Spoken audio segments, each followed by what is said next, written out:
Check this out. Earlier this month, a longtime FBI agent and SWAT team veteran called Steve Friend came forward to blow the whistle on what he has seen happen to the FBI under Joe Biden. And what he said was shocking. Interesting. According to Agent Friend, Biden's FBI routinely uses heavily armed SWAT teams to raid the homes of American citizens who dare to criticize the administration. Now, to be clear, these are people who pose no danger to anyone. These are people who haven't even been accused, much less convicted, of a violent crime. So the point is not to bring justice. The point is to terrify and intimidate Joe Biden's political opponents. Wow. Hard to believe that's happening, but it is.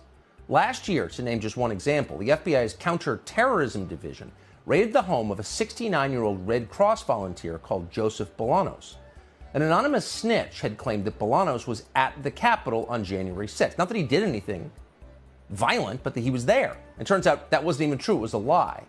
But the feds moved forward and destroyed Bolanos' life anyway. They showed up with guns, they stole his electronic devices, and they refused to return them.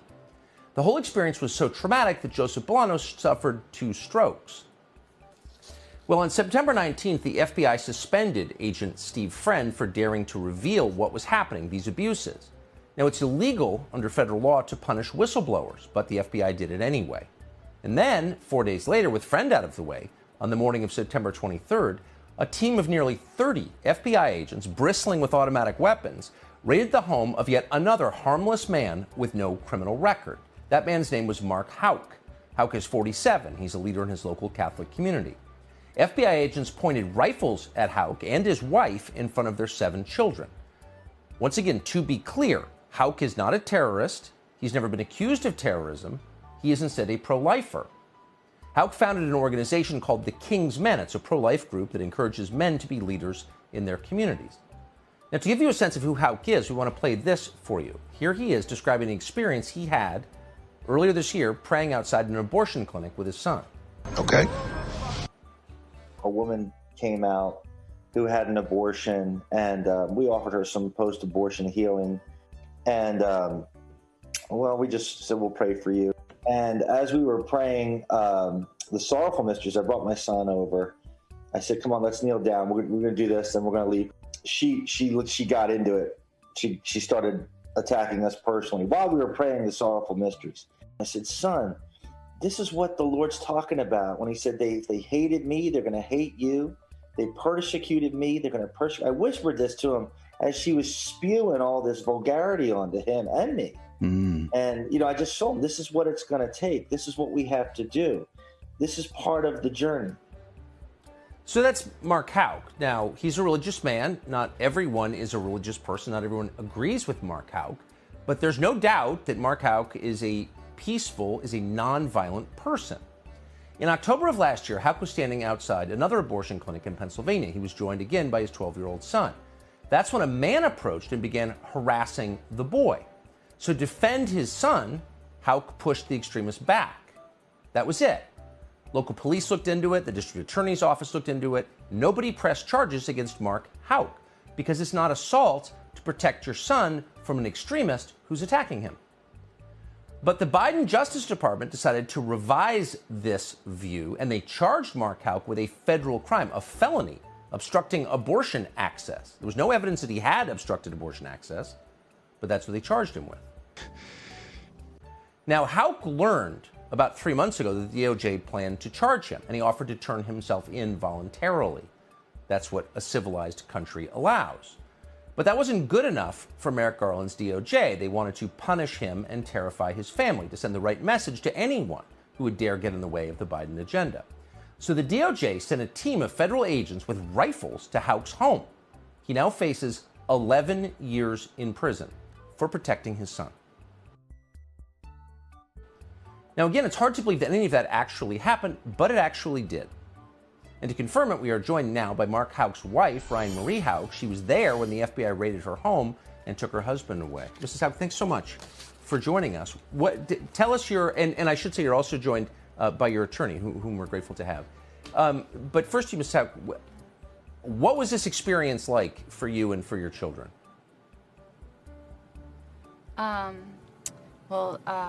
It was devastating. I mean, as you can imagine, it's I mean, it's hard to even express the victimization and, you know, how traumatized we all are due to this unnecessary thing that happened to us, you know, so. How many FBI agents, it's hard even to imagine, given that neither you nor your husband nor any of your 7 children have been charged with a violent crime or accused of violence. How many FBI agents with guns would you estimate showed up at your house? It had to have been 20, 25, 30. I mean, we have a large property. My entire front yard, you could barely see it. It was covered with at least 15 big trucks and cars.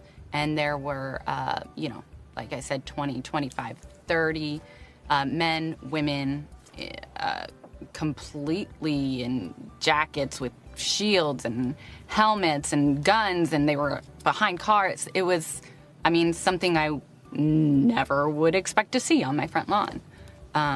It was crazy. Yeah, I mean, maybe in China or Venezuela. Peter Breen is your attorney, and we're happy that you're here, Mr. Breen. Is this, have you ever seen anything like this, ever, in this country? Not at all. This is reckless and outrageous. It put the Houck family in unnecessary danger.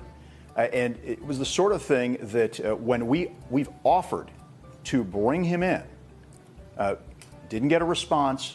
And not just, even if you're going to arrest a regular person, you just send a couple agents, they'd knock on the door, not dragging the head of the family out, violating the sanctity of the home, pointing guns at them. This was outrageous and uncalled for. Were we right in saying that local authorities had assessed the altercation between Mr. Houck and the extremist who attacked his son and decided not to press charges against anyone? Is that correct? The Philadelphia DA refused to press charges, and he's not a friend of pro-life. He's a Soros ally. Then the alleged victim filed a private criminal complaint, which eventually the local courts threw out because the guy couldn't be bothered to show up for the hearings. So the local court system, which is where if there were a crime committed on that sidewalk, would have dealt with it, they said no. And so that is where this matter should have ended. This was not a federal crime. We have controlling case law on that, strong defenses, but instead they've taken an innocent man and made an example out of him, presumably to send a message to pro-life people and people of faith across this country. It's a terrifying attack on civil liberties and on human rights. And I'm just going to point blank ask, if viewers are interested in learning more or helping the Houck family through this, is there some place they can go for details? Well, we've set up a site, Defend Life Today, defendlifetoday.com.